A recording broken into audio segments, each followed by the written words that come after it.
Hello, and welcome back to the 61st Annual Seminar on Glass at the Carnegie Museum of Glass. My name is Julie Belmar, and I am the museum's curator of early modern glass. This year's seminar is focused on our special exhibition, Dig Deeper, Discovering an Ancient Glass Workshop, which closed in January. The theme of this session's panel is the legacy of the Jalame excavations. You can place any questions for our speakers in the Q&A feature, and you may use the chat feature to interact with other participants. Our technical support team is available to you as well. You may contact them at avuser@cmog.org or by using the chat feature in the seminar lobby. We will have a bit of time at the end of each presentation for questions from the audience. The Carnegie Museum of Glass does not tolerate hate speech of any kind, and we ask that you please keep the comments section respectful and supportive. This afternoon, we're first welcoming Kathleen Warner-Slane. Kathleen Warner-Slane is Professor Emerita of Roman Art and Archaeology at the University of Missouri, Columbia. Educated at Bryn Mawr College, she specializes in trade networks of Roman pottery. She has studied pottery from archaeological sites throughout the Mediterranean, including Jalame, but much of her research focuses on the ceramics from Corinth and Greece. Her talk this afternoon will provide a retrospective on the contributions of Gladys Weinberg to our understanding of ancient glass. So thank you for being here with us, Kathleen. Thank you, Julie. And greetings to everyone from Corinth, where it's now dinner time. I would like to thank the organizers of this conference for the opportunity to look back on Gladys's life and career and reflect on it, and also to reflect along the way on my own.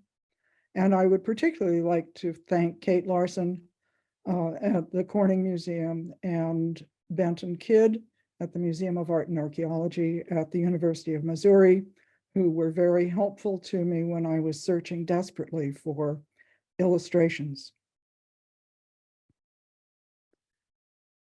I first met Gladys Weinberg at Corinth in the fall of 1975. I was starting work on my dissertation on Roman pottery, which merited a little special interest from Gladys.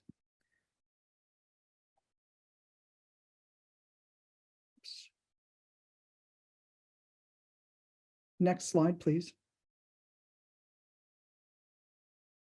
Thank you. A little special interest from Gladys, because the first person who had worked on Roman pottery there at Corinth was Doreen Spitzer, a lifelong friend whom she had first met at Corinth in 1930. I was also an editorial assistant to Oscar Brunier, her mentor and very good friend from the time she first set foot in Corinth in 1933. Later, I was invited to publish the Hellenistic fine wares from Tel Anafal, and I met Gladys again with her husband Saul in the basement of the Ratisbon Monastery in the summers of 1979 and 1980. In 1982, I moved to Columbia to become professor of Roman art and archaeology at the University of Missouri and to direct the MU excavations in Portugal. Then I got to know Gladys very well. She was the editor of the museum's journal, Muse, to which we were required to submit reports of the excavations.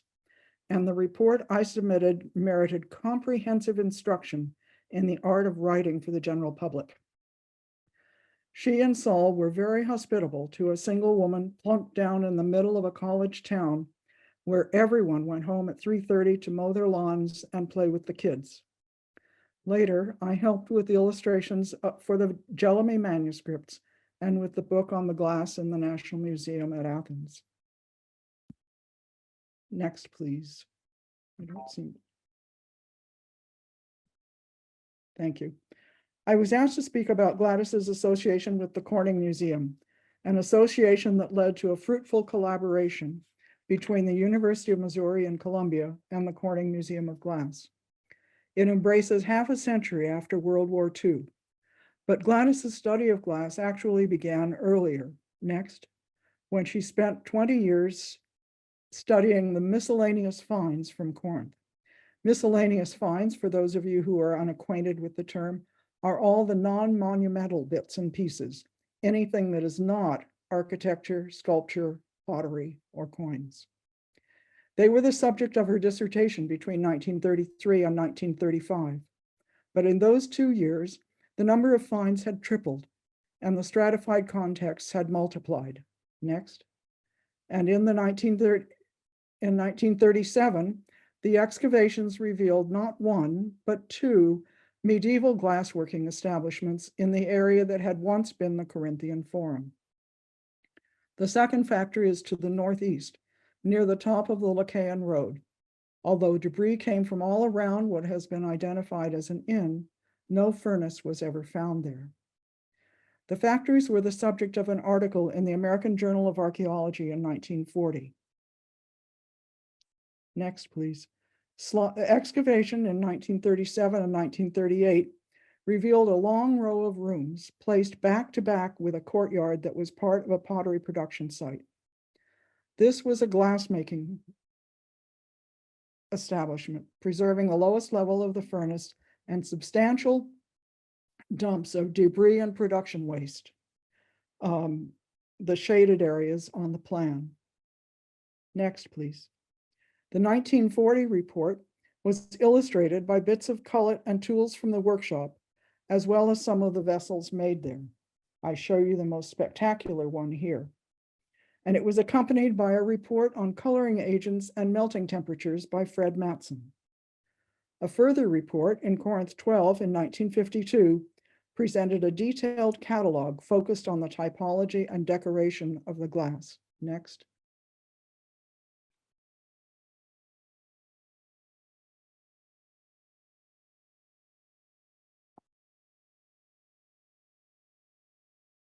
Gladys judged that the 2 workshops were contemporary, and she associated the foundation of the preserved furnace to a migration of Christian Greeks from Egypt soon after AD 1000, and the destruction of the factories with the sack of Corinth by Roger of Sicily in 1147 during the Second Crusade.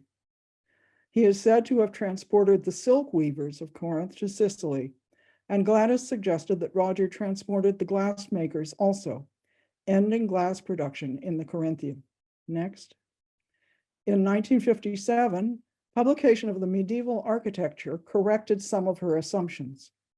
Scranton showed that the building had several phases, which Gladys had somehow failed to mention, and that some of its walls contained coins of Alexius I, so it was built around 1100. And he stated that there were 14th century coins on its floors. Gladys listened and thought. When she reconsidered the glass from the factories in 1975, she noted in particular that there were now good 13th and 14th century parallels for the Corinth glass found in the Northern Balkans and in the Adriatic. In the early 1990s, excavation in well-dated Frankish contexts in Corinth revealed very similar glass, not demonstrably from the same factories though, from destruction contexts of 1312. The then director of the Corning Museum, David Whitehouse, immediately recognized the significance of the new finds and discussed them in 2 articles in the early 1990s. This will not be the last word on the subject, because Tassos Andonaris, who has recently shown that Corinth also produced glass in the Roman period, is now rethinking the medieval factories too. For one thing, the painted glass bottles are not as late as the 14th century, nor are they products of the South Central factory. Next. Next, please. Gladys's first associations with Corning seem to have been as early as 1954, when she was beginning her research on the history and development of Greek glass from the Bronze Age through the Middle Ages. In the next 10 years, she held 2 fellowships from the American Association of University Women, an award from the Corning Museum, and 2 grants from the American Council of Learned Societies. Next. She began with Hellenistic glass from the Athenian Agora, seen here. Her research was wide-ranging and unique because she was actively looking for glass production sites. Next. And she identified possibly regional glass shapes, such as Unguentaria in Thessaly, in the 2nd and 4th centuries, and early Hellenistic pyxedes from Crete. The latter led to her excavation with the Corning Museum at Tara in Crete in 1959 and 1960. Next, reported by Gladys and by Thomas Buechner in the first issue of the Journal of Glass Studies in 1959. They didn't find a glass factory there, but it sounds as though they had a wonderful time looking, and it led to further collaborations with the Corning Museum. I suspect that one attraction for Gladys of the study of glass in the Eastern Mediterranean was that she loved to travel. Hiking or biking or by car, it didn't matter. And searching out parallels from sites in Turkey, Egypt, Cyprus, and the Levant was very productive. She was also closely involved with the Journal of Glass Studies from its first issue in 1959, both as a contributor and on its editorial advisory board. She was a member of the editorial advisory board from its formation until her death in 2002. Next. In connection with her research around Greece, I want to mention the rather short publication on the Antikythera wreck, which appeared in 1965. I mention it not because the Corning Museum was involved, but because it is a prototype of her later publications, where Gladys is an editor and a contributor, but most of the work is done by others. I will return to this publication later. Next. By 1963, the Weinbergs were planning excavations in Israel to which they could take Missouri students to introduce them to archaeological methods. That fall, they surveyed numerous sites north of Jerusalem with Paul Perot, then director of the Corning Museum, in search of a site or sites that might have been glassworking establishments. Those sites included Jalame, a little south of Haifa, Beit Sharim nearby, Kfar Yassif, and Tel Anafah. Next, Jalame, a little south of Haifa, seems to have been selected because there was cullet visible on the surface, and for such logistical reasons as access to water, a nearby source of labor, and a place for the excavators to live. It was also so close to Beit Sharim that they could investigate the large slab there at the same time. Next, by the end of the excavation season in 1965, what became the Jalame narrative seemed clear. It was the site of a short-lived glassworking establishment that had been active for about 30 years between 350 and 380, built on top of an earlier villa. Next, they had excavated a red room lined with calcined blocks and filled with burned red soil, and from a dump at the southwestern corner of the site, they recovered multiple dumped layers of glassworking debris, broken glass products, and tools of the factory, but no vessels that had contained melted glass. Next. 1964 to 1967 was the most intense period of collaboration with the Corning Museum of Glass. Paul Perot and Gladys shared the responsibilities of directing excavations at Jalame and of raising money for the project. And both the Museum of Art and Archaeology at MU and the Corning Museum provided expert staff to the excavations. Next. All of the chapters on the various types of finds from the excavations were written by MU students between 1971 and 1975. Sid Goldstein, later chief curator at the Corning Museum, cut his archaeological eye teeth on the Jalame excavations and wrote his dissertation on the glass. Gloria Merker on the coins and Barbara Johnson on the pottery are two more students who joined the Jalame team. And while neither ever worked with Corning, both went on to teach in Israel and to publish finds from Jalame, Corinth, and Karanis in Egypt.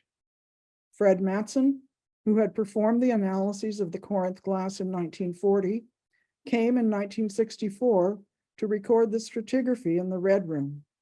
Bob Brill, scientific investigator and later director of the Corning Museum, coordinated the scientific analyses, including testing using the specialized equipment and expertise available at the Corning Glassworks. With John Wozinski, who also participated in the excavations, he worked on technical aspects of glass production. With J.W.H. Schreurs, he investigated the chemistry that determined the colors of the Jalame glass and their melting conditions. Next. And he and Paul Perot investigated an enormous slab at Beit Sharim, which they identified as a failed example of primary glass. There were drafts of the other chapters by 1975, but it still took time and money, which no one had thought of at the time of the excavation, to prepare the illustrations for the volume and to subsidize the publication. And in 1972, everything had changed. Paul Perot left Corning, and almost simultaneously, the museum and the town of Corning were devastated by a flood from which it took years to recover. Bob Brill was appointed to oversee the restoration of the museum and library, and his report on Jalame was put on hold for nearly a decade. Next. And in Missouri, the Weinbergs were preoccupied from 1974 with the renovation of Pickard Hall, where the Museum of Art and Archaeology finally had a home designed for objects displays. Next. And next. The report that appeared in 1988 was thus a triumph of persistence and will over adversity. But from the beginning, it was clear that it was also problematic. The main occupation of the site, for the excavators, that was the use of the Red Room, was placed between 350 and 380, because almost half the coins were of that date. We would not do that today, because the other half of the coins found, and hardly reported at all, were illegible. And that combination, legible late 4th century coins and illegible others, is a hallmark of 5th and 6th century contexts in the Eastern Mediterranean. That interpretation is borne out by the pottery. In 1972, John Hayes's Late Roman Pottery had been published. It is a study of fine tablewares from dated archaeological contexts across the Mediterranean, reaching from Portugal to Carthage in Tunisia, to Kythera in the south of Greece, to Antioch in Syria, and to Constantinople. And it shows beyond any possibility of doubt that the pottery found at Jalame was primarily of the 5th and 6th centuries. Whether to follow the coins or the pottery became a matter of heated debate. At the turn of the millennium, Jody Magnus asked me whether the excavation records at Missouri contained more stratigraphic information than appeared in the final report, where fine spots of the pottery, the coins, and some of the minor finds had been omitted. Next. The answer is yes. Between 2001 and 2005, Jody recorded the pottery in Jerusalem, and I matched the pieces to the excavation records. In the spring of 2004, students in my graduate seminar cross-checked the notebooks and inventory cards to recreate the stratigraphy in most of the trenches on the site, proving beyond doubt that some floors of a late villa were preserved with pottery under them. The villa is later than the glassmaking establishment. It was occupied for about 200 years, from about 425 to 625, and it was the major period of the site.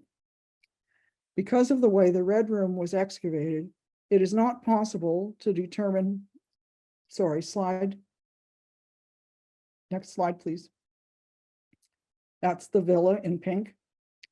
Because of the way the Red Room was excavated, it is not possible to determine to which earlier phase the room belongs, probably to period 3, which is datable to the late 3rd and early 4th centuries.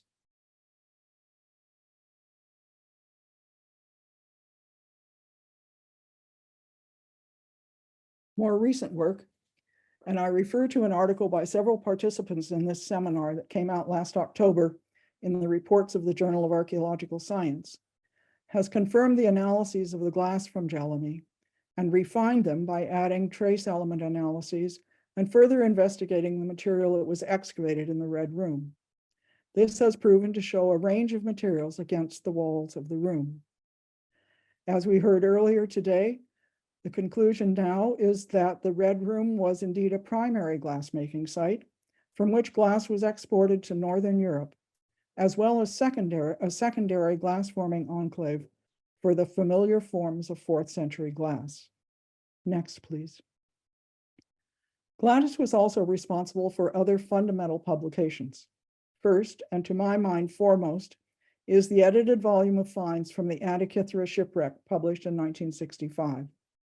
The finds are in the National Museum in Athens, and this is a collection of studies by Gladys, Virginia Grace, Roger Edwards, Henry Robinson, Peter Throckmorton, and Elizabeth Ralph, authorities respectively on late Hellenistic luxury glass and Hellenistic amphoras in the cargo, pottery apparently used by the crew, and bits of the wooden hull of the ship itself, which included an early example of a carbon-14 date.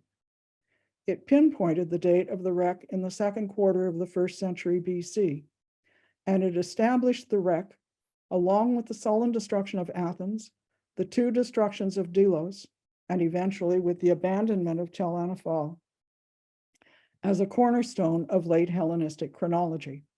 Next. The 1992 catalog of the glass in the National Museum of Athens is also without parallel.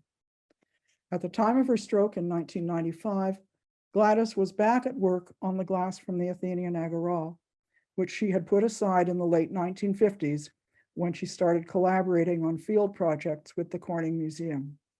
And that volume was completed and updated after her death by Marianne Stern.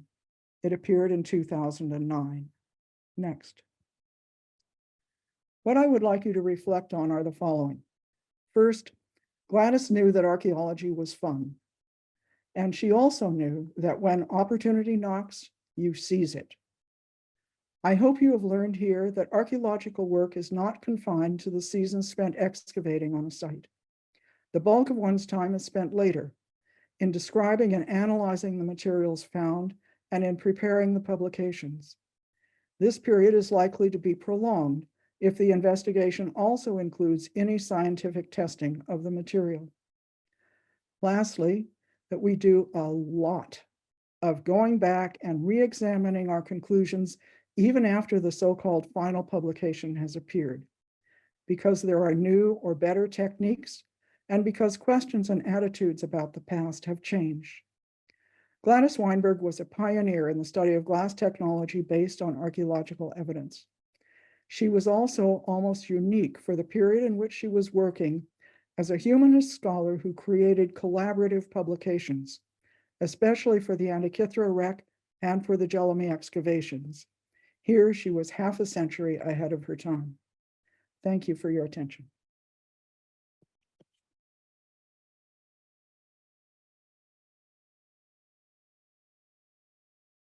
So much, Kathleen.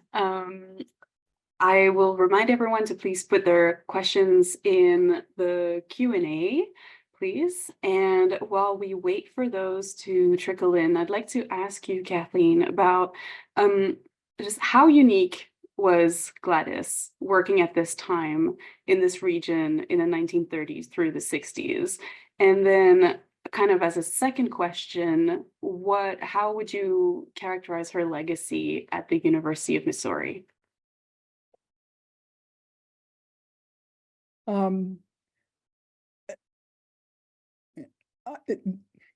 Gladys was special and she really was unique, but there were from the 1930s through the 1950s and the 1960s, several other women in other fields of archaeology who were equally expedient at finding the opportunities that they needed to advance their work.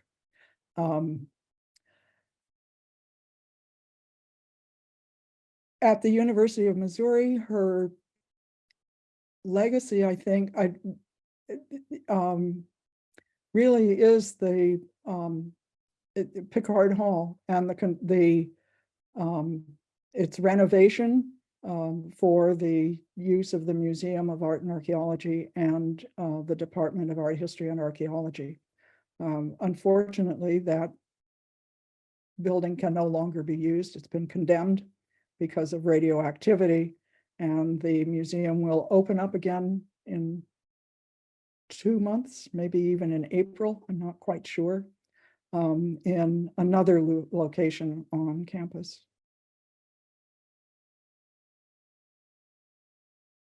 Thank you. That's really distressing about the radioactivity in the museum. Any other questions from the audience? Please don't hesitate.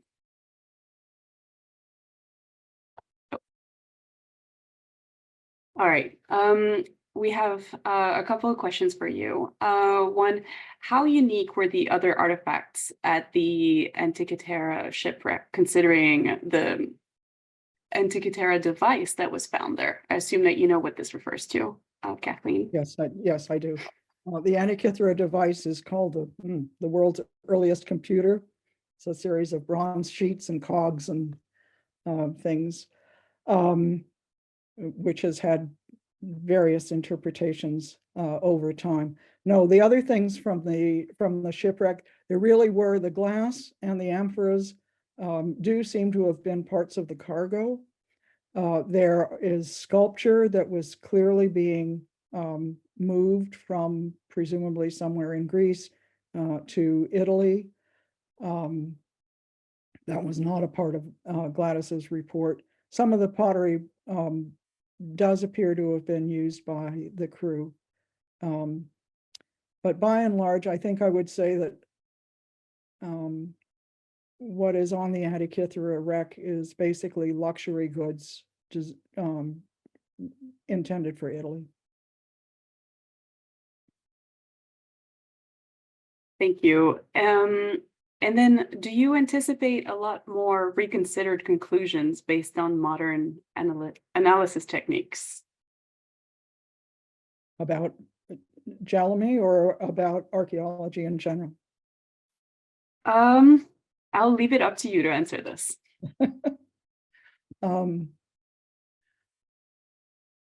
I don't know. I think that the next speakers will are better qualified than I am to say anything about the scientific, how much more scientific analyses need to be done. I think it would be possible to go back into the excavation records and do a lot more of the kind of work that Jody and I did to work out in detail the stratigraphy of the site. It won't, I'm quite certain, because we tried really hard, it will not illuminate the Red Room, chronologically speaking. But the other parts of the site are really worth looking at and considering and thinking about how that villa fits into the economy of what to me is late Roman, the late Roman Levant. Thank you. We have a couple of remarks in the chat. One from Kate Larson, who says, "Thank you for such a great overview of Gladys Weinberg and her history with glass in the Corning Museum. Love seeing all the historical photographs. Me too. I like the one where she's spinning wool. Can you say a bit more about Saul and Gladys's work to create and run the museum in Missouri?" Yes, they started in, I think, about 1957. Saul was a professor, and Gladys was basically working on her manuscripts through the 1950s. I can't remember whether she was still an editor of Archaeology magazine or not. But what they wanted was that the students in Missouri, who mostly came from within the state, should have an opportunity to see and handle ancient things, exactly what the Dig Deeper exhibit is trying to accomplish also, and to spark their imaginations and kind of open up their world. And so they began to first of all, just to collect things that would be good for study. There was no intention ever of having any kind of spectacular objects. It's intended as a teaching collection. And it has expanded beyond antiquity. It includes things right up until the modern era. There's a very nice collection of contemporary modern glass or contemporary glass, and a small collection of Indian and Southeast Asian art as well. A good collection of prints and drawings of the early modern period. And what you saw, and we also have a cast collection, which goes back to the early 20th century. It was acquired when the Department of Art History and Archaeology was first established, and it has been maintained pretty much intact, which is unusual for cast collections. And again, the intention was it reproduces at life size ancient works of Greek and Roman art and some inscriptions and tombstones and things.